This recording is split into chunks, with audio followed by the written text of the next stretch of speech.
সম্মানিত সুপ্রিয় দর্শক শ্রোতা, দেশ ও প্রবাস থেকে যারা এই মুহূর্তে আমাদের সাথে আছেন অথবা আমাদের ভিডিও দেখতেছেন কিংবা শুনতেছেন, সবাইকে জানাই আন্তরিক প্রীতি ও শুভেচ্ছা।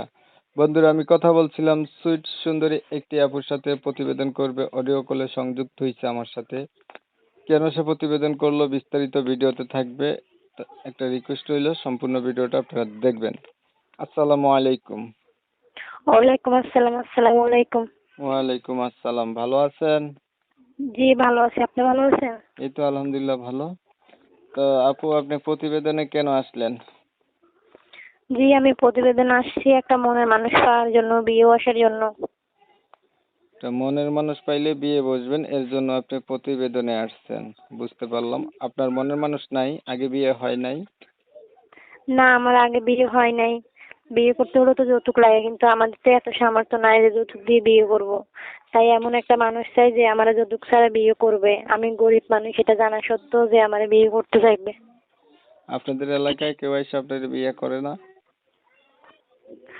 সবাই তো যৌতুক চাই, আমাদের তো যৌতুক দেওয়ার সামর্থ্য নাই, তাই বিয়ে করতে পারতেছি না আর কি। বিয়ের বয়স হয়েছে নি? হ্যাঁ, বয়স 18। পড়াশোনা কতটুকু করছেন আপনি? পড়াশোনা 8 পর্যন্ত করছি। কোরআন শরীফ পড়তে পারেন? হ্যাঁ, কোরআন শরীফ পড়তে পারি। নামাজ পড়েন? এখন বর্তমানে পড়ি না, তবে সবকিছু জানি। কেন পড়েন না কেন? পড়তে মানা করছে কে?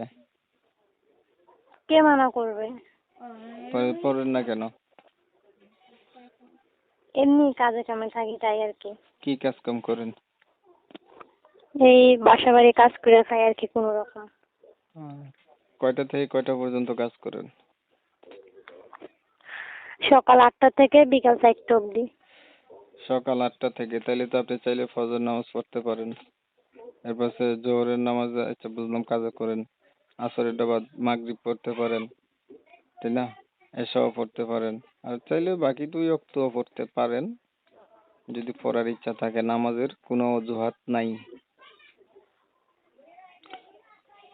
তো আপনি কেমন মানুষ চাইতেছেন যে যৌতুক ছাড়া আপনাকে বিয়ে করবে? শুধু এমন হলেই হবে? জি, যে যৌতুক ছাড়া আমার বিয়ে করবে, আমার সব দায়িত্ব নেবে, আমার ছোট ছোট ভাই বোন আছে 2টা, যে সব দেখাশোনা করবে, আমি এমন একটা মানুষ চাই। এই বর্তমান যুগে এমন কেউ আছে যে আপনার সাথে আপনার ফ্যামিলিরও দায়িত্ব নেবে? এমন কেউ নেয়? যদি পেয়ে যায় আর কি, ভাগ্য থাকলে পেয়েও যাইতে পারি। ভাগ্যের হিসাবটা পরে। ভাগ্য থাকলে তো আপনি প্রধানমন্ত্রীও হইতে পারেন, আবার দেশ ছাড়ি পালাইতেও পারেন। আর ভাগ্যে না থাকলে কি হয়? যেটা বাস্তব, ভাগ্যের কথা বলে লাভ নাই। যেটা হচ্ছে সেটা বলেন।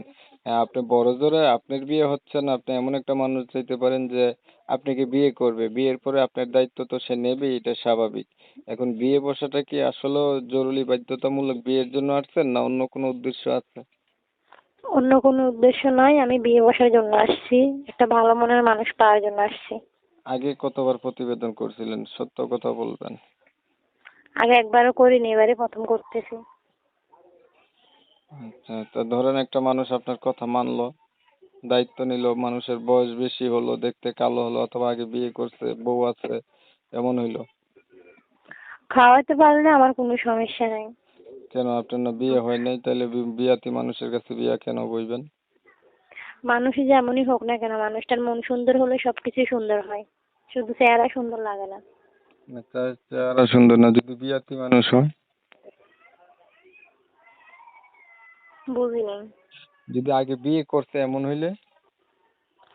যদি খাওয়াইতে পারে, পুরুষ মানুষ 4টা বিয়ে করার সুন্নত আছে, আমি রাজি আছি যদি খাওয়াইতে পারে, আমার খেয়াল রাখতে পারে। হাদিস সম্পর্কেও জানেন? আরো কিছু হাদিস জানেন না শুধু এইটাই জানেন? আল্লাহর রহমতে সবকিছুই জানি। ঠিক আছে, ধন্যবাদ আপনাকে সুন্দর করে গুছাইয়া কথা বলার জন্য। প্রিয় দর্শক শ্রোতা, এই আপুটি কেন আসছে প্রতিবেদনে সেটা জানছেন। একটা মনের মানুষ, বিয়াতে হইলেও সমস্যা নাই। এখন ওনার কথা যারা শুনছেন, অবশ্যই ওনার ডাকে যদি সাড়া দিতে চান যোগাযোগ করবেন। তবে আমি আন্তরিকভাবে দুঃখিত যে কমিউনিটি গাইডলাইনের কারণে ইউটিউবের রুলস মানতে গিয়ে ওনার নাম এবং ঠিকানা আমি নিতে পারতেছি না। আপনারা ওনার কাছ থেকে জেনে নেবেন। আর ভিডিওটা কেমন হয়েছে কমেন্টে জানাবেন। আচ্ছা, যদি ভালো লেগে থাকে একটা লাইক দিবেন, একটা শেয়ার দিবেন, ইমো মেসেঞ্জারে ছড়াই দিবেন, আপনাদের মতামতগুলো কমেন্টে জানিয়ে দিবেন। চ্যানেলটা ভালো লাগলে সাবস্ক্রাইব করতে ভুলবেন না।